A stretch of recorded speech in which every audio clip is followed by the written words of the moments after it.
한 사람의 가치관이 그 사람의 평가 기준이다라고 이야기를 했던 것이죠. 가치관이 무엇입니까? 그 가치관은 가치에 대한 관점을 이야기하는 것인데요. 바로 사람이 살면서 어떤 대상을 바라보고 우선순위를 두는 그러한 모습을 우리가 볼 수 있겠습니다. 한편의 예로 들어본다면 돈에 대해서, 그리고 사람에 대해서, 그리고 문화에 대해서 사람이 가지는 관점이라고 하는 것이죠. 그가 내린 결론이 결국 가치관으로 나타나게 되는데, 그래서 사회학자들은 말하기를 사람이 자신의 가치를 알면 무엇을 결정하는 데에 그렇게 오래 걸리지는 않는다라고 이야기를 하고 있습니다. 2022년도 문화체육관광부가 이제 전국의 성인의 남녀 5,100명을 대상으로 한국 사람의 의식과 가치관의 조사를 하였는데요. 바로 이 삶의 가장 중요한 가치가 이렇게 나타났습니다. 비록 한 2년 전의 일이었지만 이게 거의 5년 6년 주기로 이렇게 조사한다고 해요. 그래서 아직 이제 2022년도 이후에는 사람에게 이렇게 지금 조사를 하지 않았는데, 가장 최근 거가 이제 사람이 가치 있게 여기는 것이 건강이다, 그리고 행복한 가정이다, 그래 경제적인 풍요다, 물질이죠, 그리고 자기의 개발이다, 그리고 사회적 성공, 곧 명예를 이렇게 말해주는 것으로 1위부터 5위까지 우리가 이렇게 볼 수 있었습니다. 이러면서 사람들은 자신의 일자리를 고민하였고 나라의 경제적인 발전도 생각하고 있었다라고 하는 사실을 보여줍니다. 이미지로도 한번 찾아봤는데요. 이렇게 노후에 이제 살아갈수록 가장 많은 것이 배우자와 함께 이제 시간을 보낸다. 좋든 싫든 이제 보내는 거죠. 이제 배우자가 없다면 나 혼자 즐기면서 또 살아가는 인생의 모습이 그 다음으로 나타났고, 자녀나 손주들을 만나면서 시간을 보내고, 그리고 비슷한 처지에 있는 사람들과 함께 시간을 보내는 이러한 모습들이 많이 나타나더라는 것이죠. 우리는 계속해서 이스라엘 분열 왕국의 왕들을 살펴보고 있습니다. 그들의 가치관, 그들의 정체성은 어떠한 모습일까? 그리고 하나님은 무엇을 토대로 그들을 평가하고 있을까라고 하는 것이 우리가 오늘 말씀을 바라보면서 생각해야 될 모습이고 관점이라고 보여집니다. 하나님이 성경에서 왕들을 평가하는 기준은 다음과 같은데요.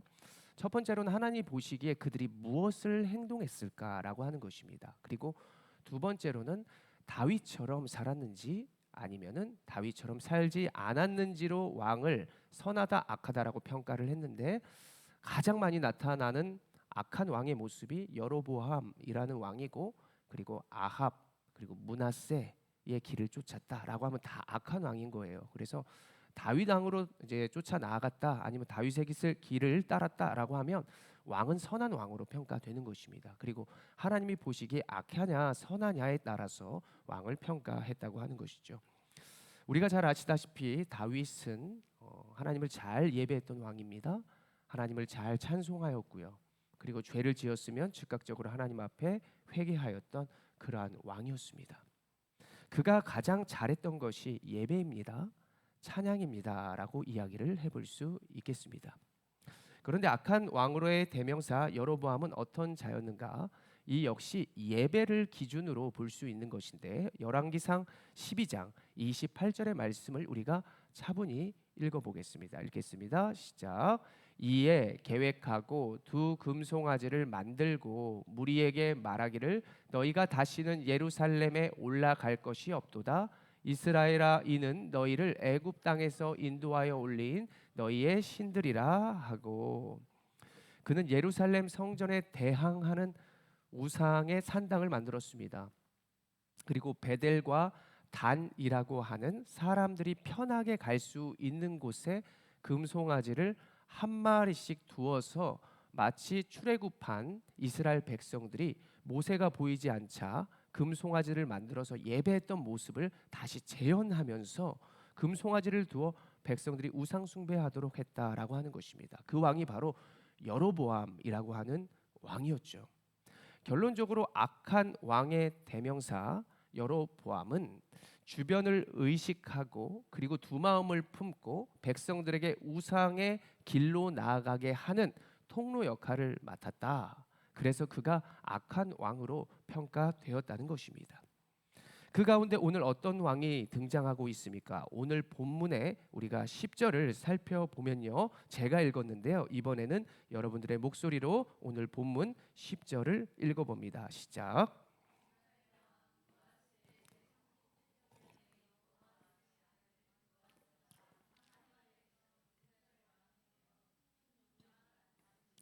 아멘. 자막을 띄워주시면 사마리아에서라고 하면 북이스라엘의 수도를 이야기하는 거예요. 마치 지금의 평양을 이렇게 이야기한다라고 보면 좋습니다. 10절에 보면 유다의 왕 요아스가 나오는데 지금 그 첫 번째 줄 끝을 보면 또 여호 아하스의 아들 요아스가 등장하고 있습니다. 유다의 왕 요아스 17년에 여호 아하스의 아들 요아스가 이스라엘 왕이 되어 16년간 통치하였다. 자, 잘 보셔야 돼요. 요아스가 두 명이 나오는데 유다 왕 요아스, 북이스라엘의 요아스. 이것은 오늘의 주인공 북이스라엘의 요아스가 다스릴 때 남유다는 지금 어떤 왕이 통치하였느냐? 그때도 요아스가 통치하고 있었다는 것입니다. 그러니까 마치 지금 김정은이가 통치를 하는데 한국의 대통령도 김정은인 거예요. 이제 이런 식의 부분으로 우리는 살펴볼 수 있겠습니다. 두 왕의 이름은 같았는데 삶은 달랐습니다. 먼저 남유다의 우리가 요아스에 대해서 좀 이야기를 해보자면 그는 어린 나이에 왕으로 등극했던 왕이었죠. 어렸을 때 반란과 폭동으로 인해서 여러 가지 트라우마가 있었지만 하나님은 그에게 만남의 복과 또 가족들 몇몇을 살려두시고 곁에 두심으로 말미암아 자신의 고모부인 대제사장 여호야다의 도움으로 하나님의 지도를 하나님의 가르침을 배울 수 있게 되어서 그는 그래도 선한 왕으로 평가받게 되는 것입니다. 여호와 보시기에 정직히 행하였다. 아까 말씀드렸죠. 여호와 보시기에 정직하게 행동했던 왕이 남유다의 요아스라고 하는 왕이었습니다. 그가 130세에 죽거든요. 그가 어떤 평가를 받습니까? 역대하 24장 16절의 말씀입니다. 읽겠습니다. 시작. 무리가 다윗성 여러 왕의 묘실 중에 장사하였으니 이는 그가 이스라엘과 하나님과 그의 성전에 대하여 선을 행하였음이었더라. 아멘. 하나님과 이스라엘과 성전에 대하여 선을 행했다. 여로보암의 모습과는 상당히 대조적인 모습인 것이죠. 그런데 북이스라엘의 요아스는 어떠한 길과 가치관을 보여줄까요? 오늘 본문의 11절의 말씀입니다. 말씀 다시 한번 읽어봅니다. 시작. 여호와께서 보시기에 악을 행하여 이스라엘에게 범죄하게 한 느밧의 아들 여로보암의 모든 죄에서 떠나지 아니하고 그 가운데 행하였더라. 아멘. 북이스라엘의 요아스는 자신의 아버지와 마찬가지로 누구를 따랐다? 여로보암의 죄에서 떠나지 않았고 회개하지 않았고 그것을 벗어나지 못했던 모습을 말해줍니다. 예배를 우상과 그리고 자신에게로 돌렸던 자신의 우상도 있었으며 여로보암의 모습을 그대로 쫓아갔다라고 하는 부분으로 평가되더라는 것입니다. 우리가 역대서를 보면 역대하 말씀을 보면요, 그는 아무데나 제사장을 막 세우고요, 그리고 자신이 제사를 막 함부로 드려버리는 사울의 모습도 보여주는 왕이었습니다. 예배 시간을 자신의 편한 대로 바꿨어요. 요즘 한국 교회가 어떻습니까? 예배가 굉장히 우리 성도들의 편의를 봐주고 있죠. 일부 예배를 빠르게 드리는 데는 몇 시입니까? 7시, 7시 반, 그리고 뭐 9시, 11시, 2시, 그리고 온라인 예배. 이것이 참 맞는 건지 모르겠어요. 요즘 시대가 바빠지고 그것이 정말 하나님의 영광을 위한 것인지 모르겠지만 이전 시대보다 더 살기 편한 세상이라 하지만 우리는 어떠한 것이 우리를 부추기는지 모르겠지만 우리가 벌린 일들도 많고 갚아야 할 돈들도 많고 아이들을 뭔가 더 많은 것으로 가르쳐야만 할 것 같고 여러 가지 우리가 세상에 살다 보니까 우리의 가치관이 너무 혼합적인 모습이 되진 않았나. 하나님이 무엇을 보고 우리를 평가할지 저는 잘 모르겠어요. 그래서 제가 세상 앞에서는 화려할지는 모르겠지만 하나님 앞에서만큼은 우리가 우리의 어떤 복잡한 생각 버리고 좀 단순히 나아가자라고 하는 게 사실 저의 모토잖아요. 제로, 영, 바보가 되자. 정말 바보처럼 다윗처럼 그냥 춤을 추고 우리의 모든 생각을 버려야만 우리가 하나님의 말씀을 진짜 청종할 수 있지 않나, 그렇게 말씀을 드리고 싶은 것입니다. 정말 과연 이 북이스라엘 왕이나 여로보암이나 누구를 위한 예배를 드렸을까?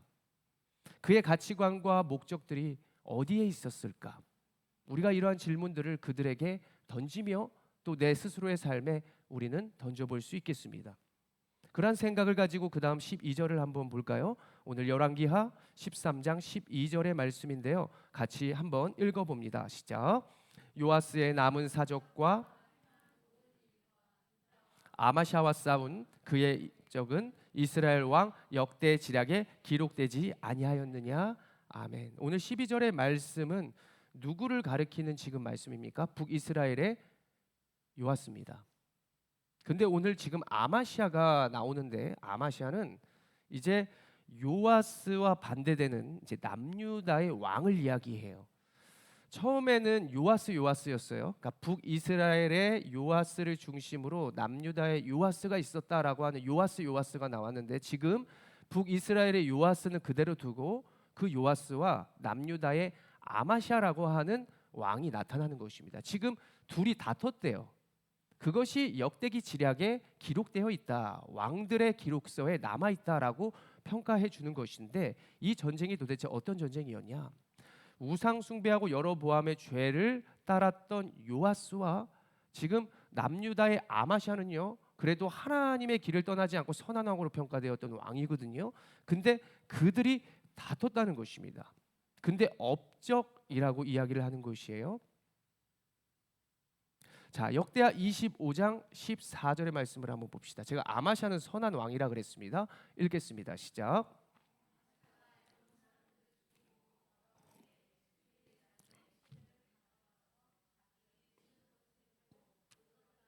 경배하며 분향한지라. 아멘. 그가 지금 무엇을 했어요? 아마시아가 선한 왕이라 그랬는데 우상 숭배했습니다. 우리 하나님 믿는다고 했는데 나를 예배하고 예배를 평가하고 이제 세상에 또 여러 가지 우상들 있잖아요. 뭐 우리의 취미가 될 수 있고 우리의 여러 가지 이제 사랑하는 것들이 주님보다 앞설 때가 있습니다. 다 우상 숭배하는 것입니다. 그래요. 그렇다고 우상 숭배를 하란 이야기가 아니라 이러한 유혹과 어려움이 오늘 선한 왕으로 평가됐던 아마샤에게도 있었더라는 것이죠. 마치 우리가 왜 고난을 당해, 왜 사단의 유혹에 받아, 왜 사단이 우리를 계속해서 공격하는 거야? 하나님의 자녀인데 이것처럼 아마샤가 선한 왕이었음에도 불구하고 오늘 악하고 악하다는 왕 요아스를 통해서 오늘 전쟁을 했는데 아마샤가 패하게 되는 모습을 보여줍니다. 자, 역대하 25장 23절의 말씀을 한번 보겠습니다. 23절 시작.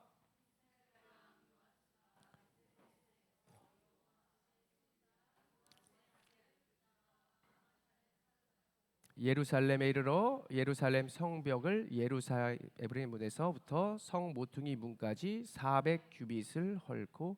아멘. 말씀 띄워주시고 오늘 이스라엘 왕 요아스, 북이스라엘이에요. 요아스가 여로보암의 죄를 따른 우상 숭배자라 그랬습니다. 그런데 오늘 요아스의 아들 유다 왕 아마시아는 선한 왕이었어요. 근데 아마시아가 아까 무엇을 했어요? 에돔 세일 자손의 신을 가지고 와서 우상 숭배한 것을 봤죠. 자, 우상 숭배를 하니까 그가 전쟁에서 승리만 하느냐? 아니에요. 패함을 보여줍니다. 패함의 모습을 누구를 통해서? 우상 숭배자를 통해서. 모두가 우상 숭배자인데 우상 숭배자와 우상 숭배자가 겨뤘는데 그래도 선하게 결과적으로 평가받은 왕이 졌다는 거예요. 이것을 보면 우리가 이제 왜 악인이 우리보다 잘 사냐, 뭐 내가 저 사람보다 믿음이 좋은데 왜 내가 핍박과 힘듦을 당하느냐, 이제 이러한 것들에 대한 것들을 조금 생각해 볼 수 있습니다. 하나님은 때로는 우리가 우상을 숭배하고 또 그것을 깨닫게 하기 위해서 우리에게 때로는 시련과 어려움을 줄 수 있다라고 우리는 우리의 삶을 조금 해석하고 이 말씀을 좀 적용해 볼 수 있겠습니다. 결국 아마시아는 요아스보다는 오래 삽니다. 오래 살고 그리고 결과적으로 역대 지략과 왕들의 기록에서 그는 선한 왕과 하나님의 보시기에 좋은 왕으로 평가됩니다. 그 결과가 무엇일까요? 오늘 아마도 자신이 우상도 숭배하고 그리고 자신의 잘못을 그가 전쟁을 패함을 통해서 깨닫고 하나님, 내가 지난날에 우상을 숭배한 것을 하나님 죄송합니다. 잘못했습니다. 회개합니다. 라고 하는 주님의 길로 다시 돌아선 그 모습이 아마도 모든 백성들과 하나님 보시기에 선한 왕으로 평가되었을 것으로 우리가 보면 좋을 것입니다. 이들의 모든 문제는 그들의 가치관과 그리고 어떠한 삶을 살아가느냐에 다 달려 있었다라고 하는 것입니다. 하나님이 사람을 평가할 때 보는 것이 과연 무엇일까? 하나님이 우리를 평가할 때 무엇으로 평가하고 바라보고 계실까? 저를 한번 따라해 봅니다. 하나님은 우리의 예배를 보신다.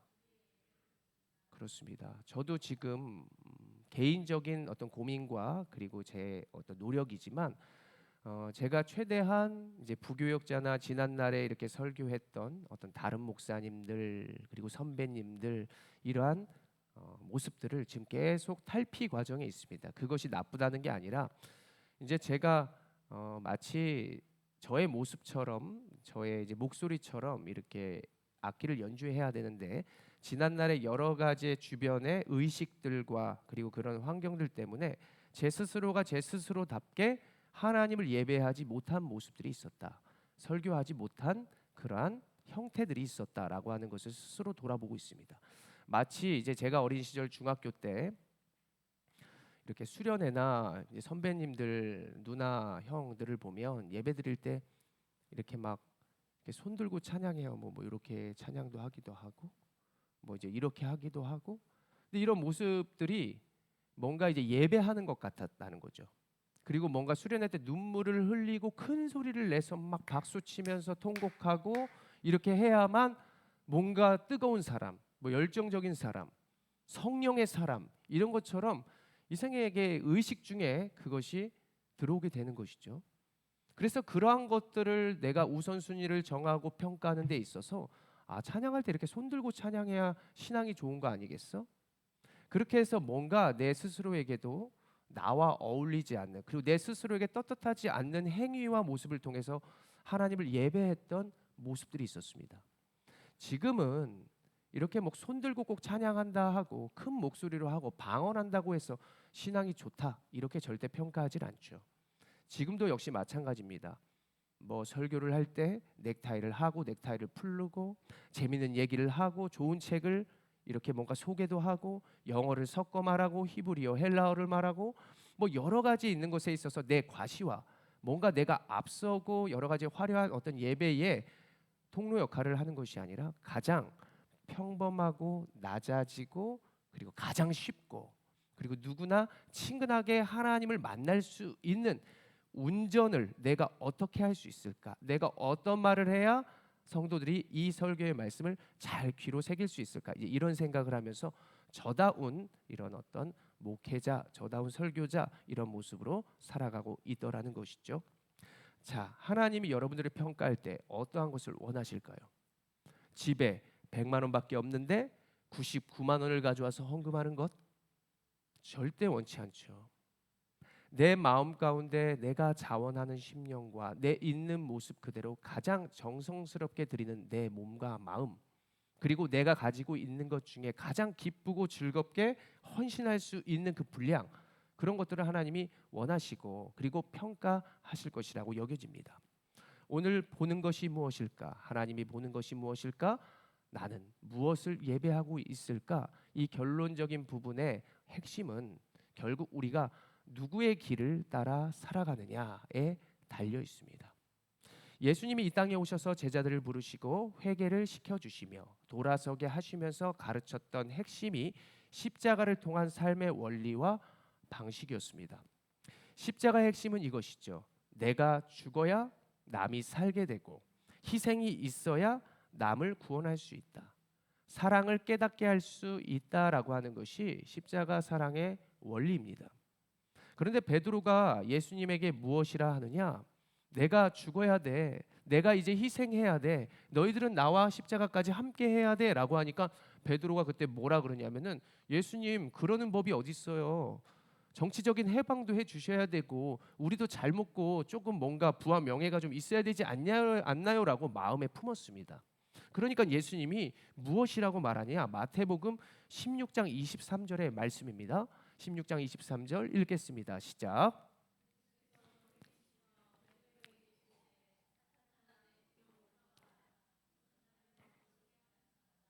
내가 하나님의 일을 생각하지 않고 도리어 사람의 일을 생각하는도다 하시고 아멘. 이거 자막을 보십시오.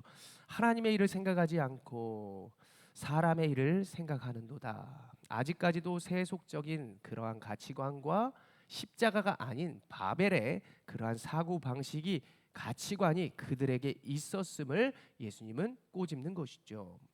사람의 일은 세속적인 생각이요. 예수님을 따르면 무엇인가?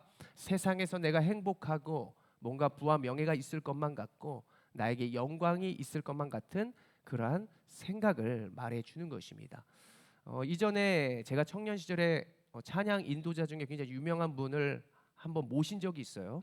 그래서 그분이 이제 간증을 하는 것을 통해 이제 듣는데 물론 저도 1,000명이 넘는 곳에서 뭐 1,000명이 더 넘을 수도 있겠네요. 완전 더 많이 2,000명이 되는 곳에서도 앞에 서서 뭐 기도도 해보고 그리고 뭔가 찬양을 해봤을 때 이 많은 찬양 인도자와 그리고 저도 느꼈던 게 뭐냐면 뭔가 성도들이 막 청년들이 이렇게 노래를 싹 부르고 막 손을 들고 제가 말하는 대로 박수 치면서 합시다. 뭐 소리 치면서 합시다. 그럼 조용히 찬양합시다 하면은 다 제 말대로 움직이는 거예요. 저는 하나님의 도구로 지휘봉일 뿐인데 제가 마치 그렇게 한다고 사람들이 막 기뻐하고 눈물을 흘리고 할 때에 어떤 생각이 들어지냐면 내가 뭔가 주인공처럼 느껴지더라는 거죠. 확 올 때 뭔가 확 나만의 어떤 그 짜릿함이 있었다는 거예요.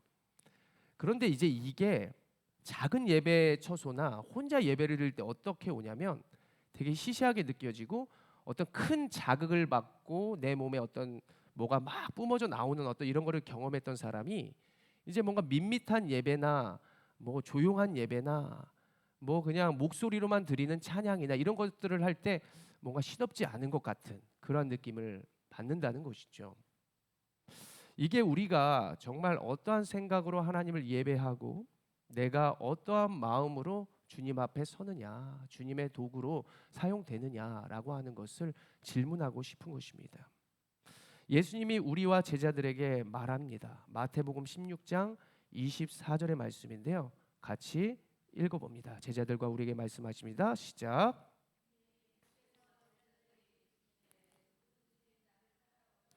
자기를 부인하고 자기 십자가를 지고 나를 따를 것이니라. 아멘. 자기 중심적인 생각을 버려야 한다는 것. 오늘 이스라엘의 왕들에게도 내가 너희들에게 왕관을 너희들이 원해서 왕을 허락했는데 봐라. 왕들이 그 많은 왕들 중에 선한 왕으로 평가되는 왕보다 악하다라고 하는 그 세속적인 생각과 다 모든 자기 중심의 생각을 가진 왕들이 어떠한 결과를 보여줬는지를 한번 돌아보아라. 다 자기 중심적인 생각을 가지고 있었다는 것입니다. 결국 로마의 세계관은 십자가를 처형 장소까지 자기가 십자가를 지고 가는 것이 일반적이었습니다. 십자가를 처형 장소까지 지고 가는 것. 그러니까 24절을 띄워주시면 성경적으로 해석해 보자면 그냥 우리의 문제들이 그냥 눈앞에서 해결된다기보다 해결되지 않는 상태에서 끝까지 주님을 따라간다라고 해석해 볼 수 있습니다. 어떻습니까, 여러분? 병을 고쳐 주십시오. 부족한 돈을 채워 주십시오라고 했을 때 물론 채워줌의 역사가 내 몸이 회복될 수 있는 것이 분명히 하나님의 역사 가운데 허락되는 것은 분명하지만 저도 지난 날을 잘 돌아보고 우리 부모님의 건강과 뭔가 재산과 뭐 여러 가지를 제가 기도해 봤을 때 하나님이 살 수 있고 극복할 수 있는 힘을 우리 스스로에게, 믿는 자들에게 준 거는 분명한데, 그 환경이 확 180도가 바뀌고 병이 완전 깨끗이 나아지는 이러한 모습은 사실 별로 없는 것만 같아요. 회복이 안 된다. 결국 최후의 회복이 된다. 라고 하는 게 우리 각자의 가장 큰 십자가일 수 있습니다. 그 십자가는 그럴 만한 이유가 있는 것이죠. 모두를, 내 자신과 내 주변의 모두를 구원하기 위하여 지금 나에게 허락된 것이 분명히 그 십자가 끝까지, 우리가 갈 때까지 해결되지 않는 일일 수 있다. 지금 제가 이 말씀을 드리는 것은 잘 분별할 수 있어야 합니다. 내 건강, 기도하지 말자는 게 아니에요. 둘 중에 하나입니다. 이것이 만약 구원을 위한 십자가라면 죽을 때까지 갖고 갈 수 있는 문제일 수 있습니다. 그러나 십자가가 아니고 어떤 하나님의 영광을 주변에 분명히 중간에 드러낼 수 있는 그러한 역사 가운데 있는 주님의 어떠한 환경이라면 그것은 안진뱅이가 일어나고 눈먼 자가 눈을 뜨게 할 수 있는 이적으로도 나타날 수 있다. 스스로는 하나님 앞에서 물으시면 알 것이라고 생각해요.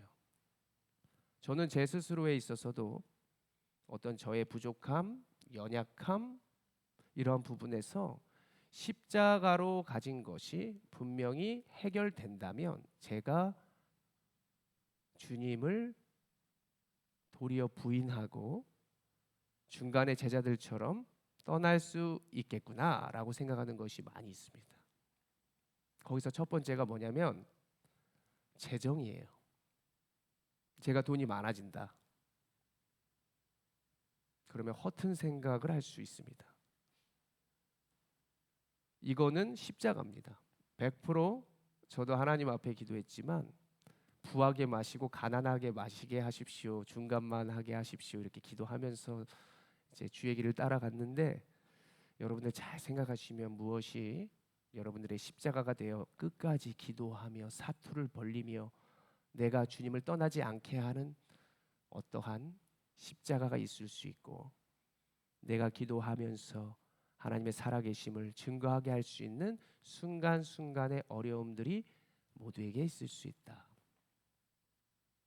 기도하면서 내가 십자가라면 주님 그것을 감당할 수 있는 힘과 능력을 주십시오. 바울에게도 육체적인 가시가 있었죠. 그러한 어떤 부분 속에서 죽지 않습니다. 죽지 않아요. 주님께서 함께 하시면서 끝까지 십자가를 지고 갈 수 있는 힘을 주실 것이라고 여러분들 믿으시기를 바랍니다. 하나님의 나라는 우리의 모든 생각과 모든 형편과 더 나아가 목숨까지 중요한 것이 되면 진정한 제자와 예배자라고 할 수 없다는 것입니다. 우리의 세상의 것이 하나님 나라보다 중요한 것이 되면 진정한 예배자라 할 수 없는 것이다. 그래서 이 찬양이 생각나더라는 것이죠. 내가 주인 삼은 모든 것 내려놓고 내 주 대신 주 앞에 나가 내가 사랑했던 모든 것 내려놓고 주님만 사랑해. 십자가를 지고 주님만을 따른다는 우리들에게 예수님이 이렇게 말씀하십니다. 마태복음 16장 25절 같이 읽어볼까요? 시작.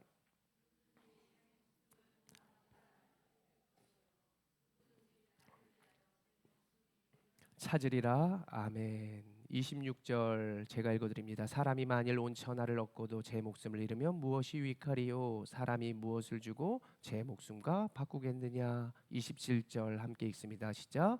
인자가 하나님의 영광으로 그 천사들과 함께 오리니 그때에 각 사람이 행한 대로 갚으리라.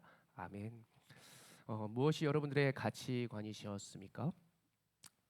이제 여러분들의 정체성과 가치관이 이것이면 좋겠습니다. 따라해 봅니다. 나의 가치관은 예수님의 십자가입니다.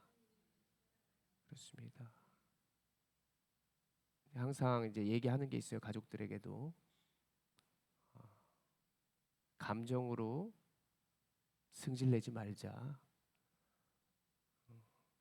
무조건 죽는 겁니다. 죽는다는 것이 이제 예수님의 희생, 섬김. 집에서 못하면 교회에서도 못한다. 집에서 무릎 꿇는 거예요, 그냥. 그게 한 사람의 가치관이 되면 자녀들이 사는 거예요. 교회가 살아나는 것입니다. 그분의 희생과 그분의 포기와 사랑, 거기서 나타나는 능력을 믿기에 우리가 오늘도 예배하고 예수 그리스도를 따라 살아가는 줄로 믿으시기를 바랍니다. 잘할 수 있을지 모르겠어요. 저도 정말 힘들 수 있고 여러분들 가정에서 어려울 수 있는데 지금 자녀들 안 되잖아요, 맘대로. 어디 카페나 식당 가도 다 핸드폰 보고 있습니다. 안 됩니다. 근데 우리가 한번 우리 스스로에게 물어보십시오. 내가 얼마나 그들을 위하여 더 노력했는가? 그냥 핸드폰이나 학원으로 보내거나 문제집으로나 문제집만큼 우리가 자녀의 눈을 봐야 돼요. 니는 네 방, 나는 내 방. 좋은 학교 딱 보내고 나면 뭐 걔네들이 우리를 무조건 찾을까요? 재산이 있으면 언니가 오빠가 모셔. 야, 나도 바빠. 네가 뭐가 바쁘니? 이런 자녀들밖에 못 보는 거예요. 그런 자녀들이 그런 말 하지 않아도 다 느껴지잖아요. 저도 저희 아버지 동생이랑 서로 뭐 누가 다 바쁘대요. 뭐 결국 이제 옆에 남는 건 저희 엄마뿐인 것이죠. 그게 다 느껴질 거예요. 참, 걔네들 물론 걔네들한테 그런 희생 안 주게 하려고 우리가 건강해야 하겠지만 정말 이 세상 가운데에 우리가 자녀들을 다 노출시켰습니다. 근데 늦지 않은 것은 뭐냐면 죽기까지 해보는 거예요. 내가 내 핸드폰 볼 거, 내가 내 취미 생활 가질 거, 내가 잠깐 세상의 친구들 만나러 가는 시간들, 밥 먹는 거, 지금 배고파도 자녀들 올 때까지 기다리는 겁니다. 같이 라면 한 그릇 끓여 먹어도 함께 하는 시간을 우리가 경쟁해야 돼요. 누구와? 우상들과. 미친 듯이 해봐야 됩니다. 마치 우리가 몸무게 살 빼듯이 체질 개선하듯이 그렇게 하는 모습으로 우리가 주님의 능력을 가정에서부터 보여주었으면 좋겠습니다.